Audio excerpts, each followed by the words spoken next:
Ajoke's diary. This time, it's personal.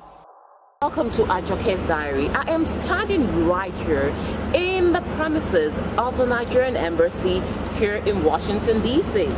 Well, the embassy is located on a street with many adjoining embassies.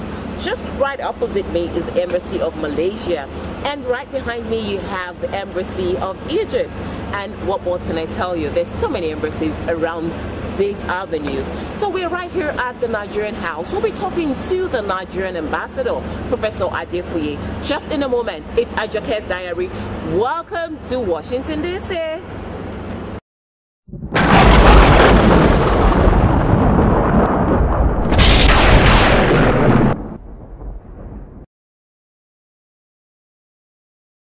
And we have the honor of sitting right here with the Nigerian ambassador to the United States in the person of Professor Adefuye.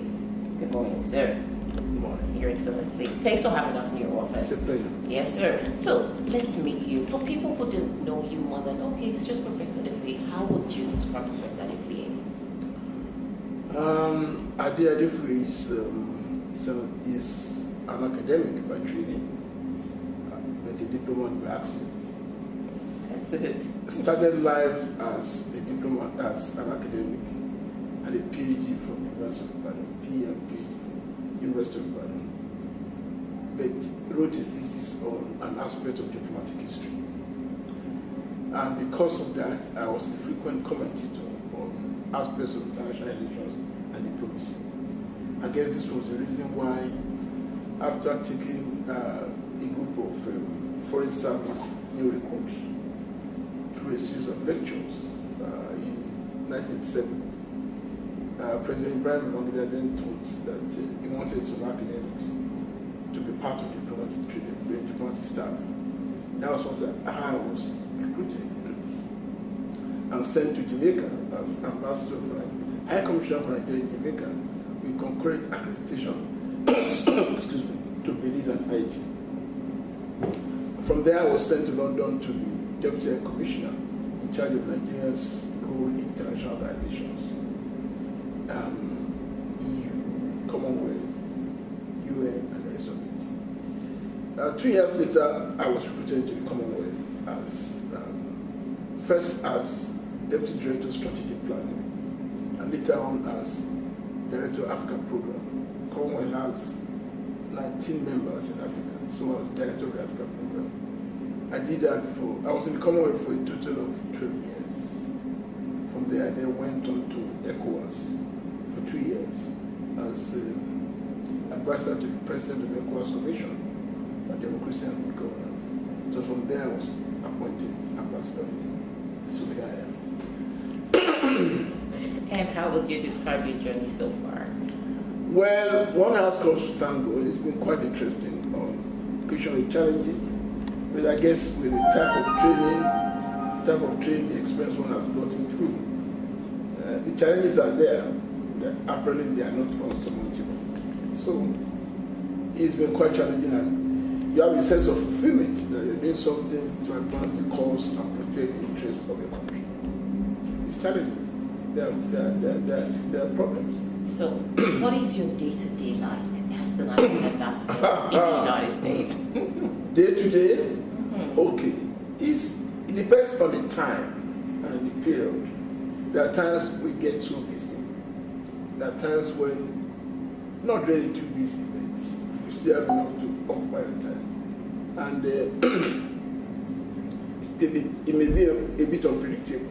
Like this morning, I was supposed to be to at 12:30, but I just opened the telly and I saw somebody giving evidence on the security breach at the White House. I had to stay at home to watch it. After finishing, I came here. And today is Independence Day celebration for Malaysia, right in front of us. I'll be there. And tomorrow we are celebrating our National Day. So we've been quite busy. I'm meeting my staff in the next 2 or 3 hours to plan for tomorrow, how to receive the guests, my speech, and the rest of it. And last month I've been very busy. President Obama paid host to African leaders, African presidents, the first ever US-Africa summit. And our president played very, very active in judging by the position of Nigeria, all the issues they have been discussing, Nigeria played a very prominent role. We are America's largest trading partner. We are the largest economy in Africa. We are America's strategic partner. And we have all kinds of issues that we have to deal with. We are dealing with all kinds of challenges. We are dealing with Boko Haram. We are preparing for election next year. So there's a lot of activities, interaction between us and the United States. Only yesterday, the entire political affairs division of my nation, the political section, we are treated to a lunch by the Nigerian desk of the State Department. And we discuss so many issues. So it's a very busy schedule because Nigeria is the only country in Africa that has a specific desk at the State Department. And so we are staffed by 15 officers because of the intense activities that do occur between us. We have a financial cooperation agreement in the United States featuring on 4 main key areas. 4 years ago, we were not the largest economy in the continent. Now we are. 4 years ago, we were not America could not describe us as a strategic partner. Now we are the largest trading partner of the United States. And we are trying to maximize our potentials. So we're really making progress towards that, and I'm sure by 2020 we will be up to it. And I think we're now at 29th largest economy in the world. So by 2020 we'll be there. And how does that make you feel as a representative of Nigeria? Makes me feel very, very happy. Very, very happy because quite a lot of these developments took place within the last 4 years when I happened to be there. So I'm very happy about that because there's so much of trade between Nigeria and the US now, so much of economic link, so much of contact. Almost every week, you either have an American delegation going to Nigeria or a Nigerian delegation coming here. And so there's so much of contact between them in terms of trade. And that Nigeria has been seen as a strategic country for America. So, and the volume of trade by 2010, the volume of trade between Nigeria and the US was about 22 billion. Now it is 40 billion, and we are still counting. So you can see that there's a lot of progress going on. There's so much between us and the US, and then one feels a sense of accomplishment in those things. And so, what is happening? Okay, the show will be right back. We still have Professor Adefuye with us, and when we get right back, we'll be talking on Nigerians who are living in the United States. Don't go anywhere. We'll take a break now. Interviews, news, and much more on Ajoke's Diary.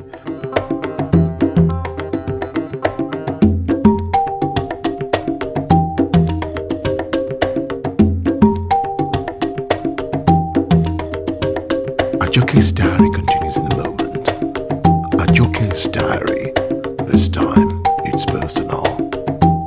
Stay tuned. Introducing the new My Calls Follow Me by Vomos. Now you can receive calls on your same US number, even when you're outside the country. Most of all, without roaming charges.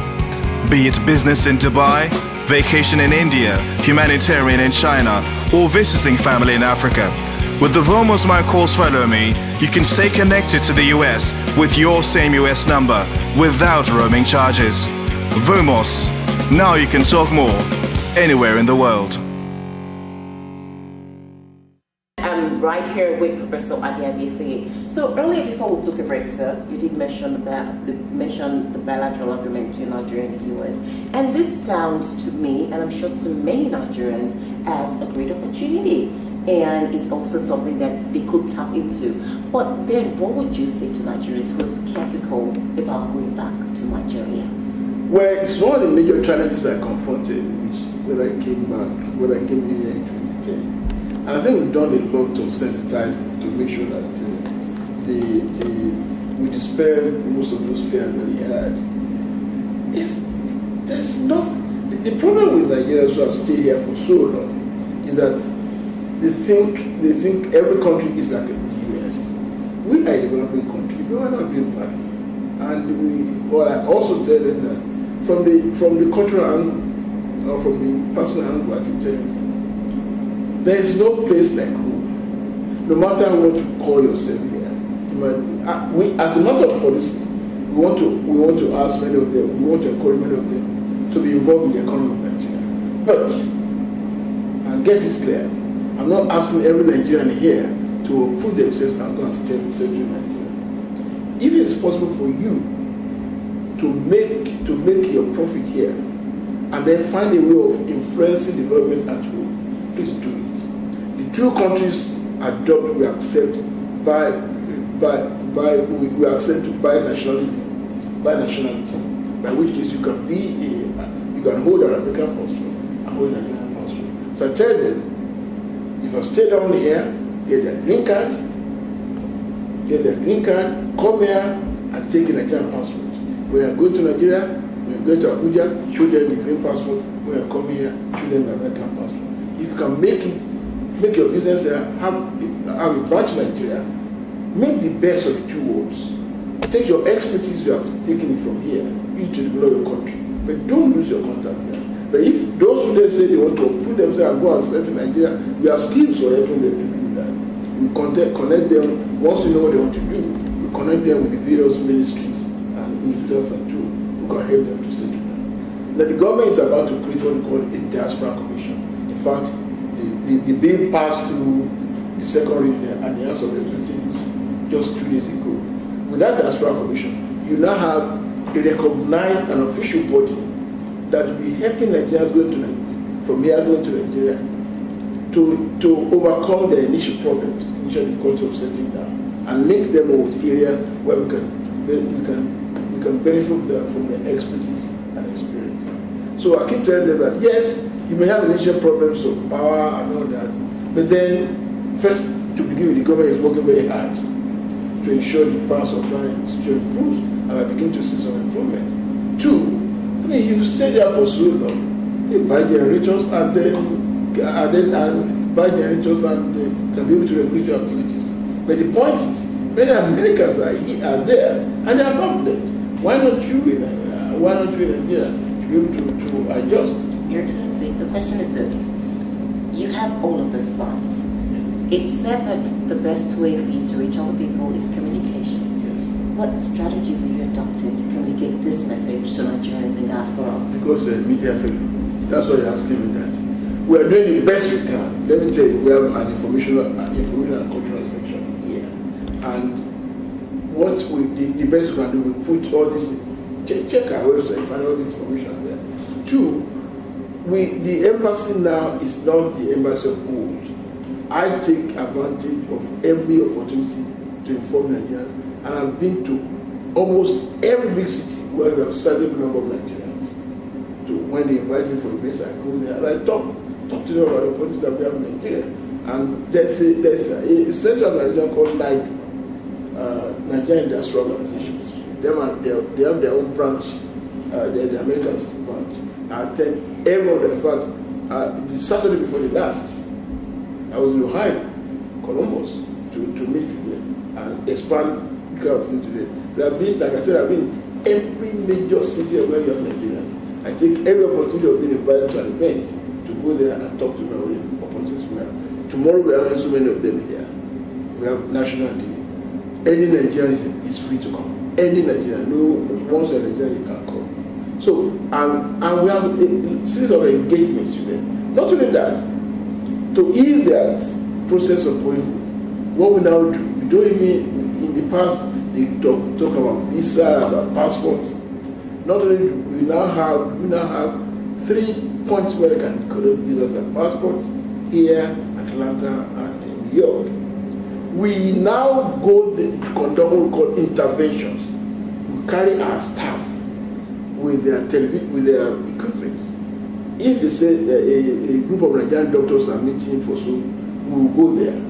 Let them come in. They register. Those who need passport and visa will come. They register. We take their their details, and they come back and send their passport and visas to them. Okay, thank you very much. You already jumped to the next question I was going to ask you. I have Professor Adefuye, and it's been very interesting discussion with him on how they're providing opportunities for Nigerians to actually go back home, invest in the economy, be part of it, tap into that big and wide world that we all need to tap into. We'll take another quick break, and I'll be back with him. And when we come back, we'll take a few more questions with him. Don't go anywhere. We'll be back.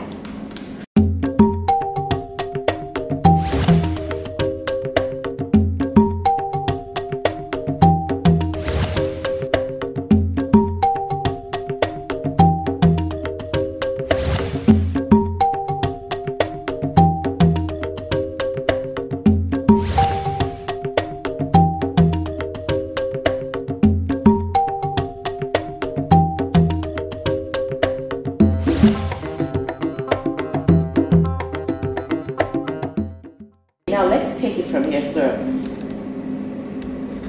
Nigerians will hear Americans, Nigerian Americans, the issue of Ebola is in everywhere. We're talking about it. What do you have to say to people on this issue?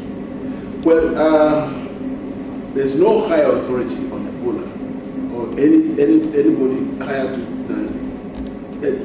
than the president to pronounce on any issue affecting Nigeria.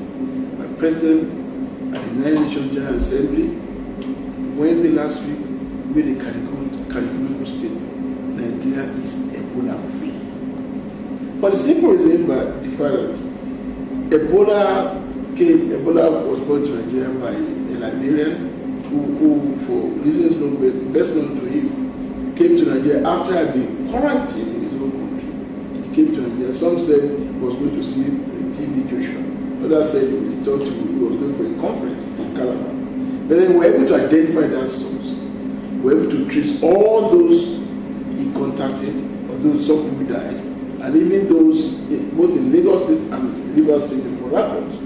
Our government, we had effective infrastructure to be able to contact those who are affected, who are affected by this man, directly or indirectly. And we were able to isolate them, treated there were 7 deaths reported, and many others have been released who are affected, to the extent that as of today, there is no single case of Ebola in Nigeria. Though we lost 7 lives or so, but then most of those people who are affected have been treated. Apart from that, this is because Nigeria, the federal government, was able to mount an effective and successful media strategy to inform people about what Ebola is, and to let them know that Ebola is not something you can go to one priest who says he's going to do some miracles to get it. Nigeria, on the television and all the media, through various media outlets, the government made sure people were educated about the science of Ebola. And right now at the borders, by the time I've been to Nigeria twice since the Ebola outbreak, you'll be screened at the border before you go in, and at every airport you'll be screened before you go to any airport, and some offices you also be screened before you go there. If your temperature rises above a certain level, you'll not be allowed in. And that's the first sign that you might be affected by Ebola. And therefore, effective treatment will be taken. So Ebola is one issue in which Nigeria has got the commendation from almost everybody in the world. We identified it, we contained it, and were able to prevent the spread, and we treated and killed it. Not only that, because of our policy of being our brother's keeper, being our brother's brother, the government has now donated about $80 million to assist Guinea, Liberia, and Sierra Leone to be able to combat Ebola. We sent 70 of our experts there to assist them to cure Ebola, and they are benefiting from experience. So Ebola, we got full marks. The UN, the United States government, many other governments have commended Nigeria for effectively tackling Ebola. So, I mean, we tackled Ebola, we tackled all other problems. We need to tackle all other problems. Houston has the largest population of Nigerians. What plans are you making when we get to see you? Is it possibility of establishing a consulate or, Now you're talking as a Houston resident. Initially, I was talking as a journalist. Now as a Houston resident. There are three. As of now, we have this embassy here in Washington. We have a consulate general's office in New York. We have another consulate general's office in Atlanta. But you can see that all those three offices are along the East Coast. The West Coast, which is largely untalked about, and we used to have a mission, a consulate general's office in San Francisco. We closed it 12 years ago because of shortage of funds. But we did not sell the property. So now that the government has we have now renovated the property, and a consulate general has been appointed. And within the next couple of months, we will take office. So we'll be evenly spread along the East and the West Coast. Don't forget that they say California is the seventh largest economy in the world. So we want to make our presence felt. There are so many Nigerians there. But it's only after that, I'm aware that Houston has the largest concentration of Nigerians. It's only after that we begin to think of going elsewhere. Houston is not too far from Atlanta. You guys can go there and get yourself settled. But then we know that after we open the consulate general office in San Francisco, we will now deal with Houston. And the president has approved that. Okay, well, there's no time frame to work. There will be, we hope, if not before the end of this year, early next year, San Francisco will be up and running. And then after we shift our attention to what we can do to Houston.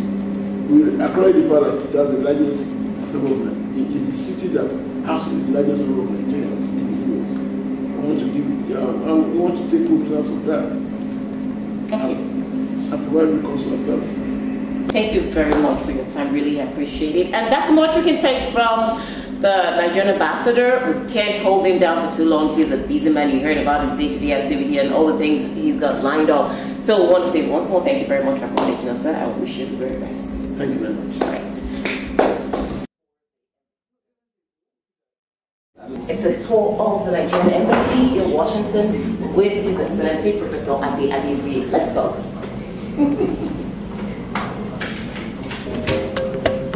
This is the ambassador's guest room where we hold meetings, we receive visitors from Nigeria or from the United States or who come around, and if we have anything to do, we show it to them on the TV. This is where we meet, and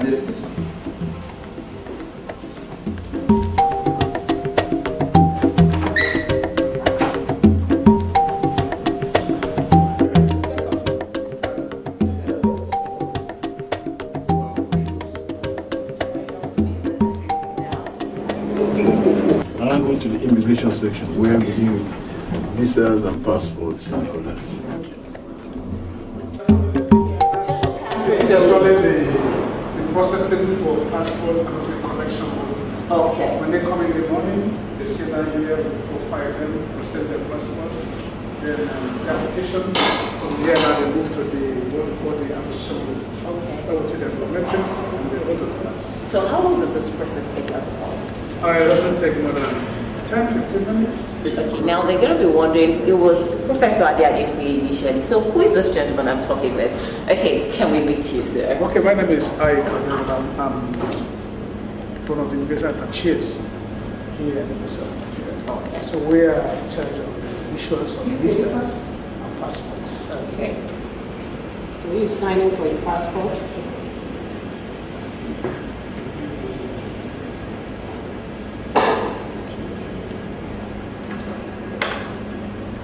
This is the kitchen where the members of the Nigerian Embassy take a break, grab something. Of course, it's a very traditional indigenous food we eat here.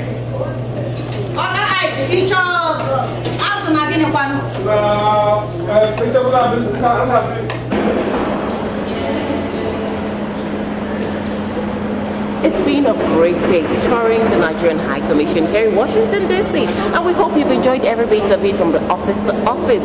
The very, very high-profile entourage we moved around the whole embassy. All right, we hope to catch you again on another episode of Ajoke's Diary. Until then, be good and see you all.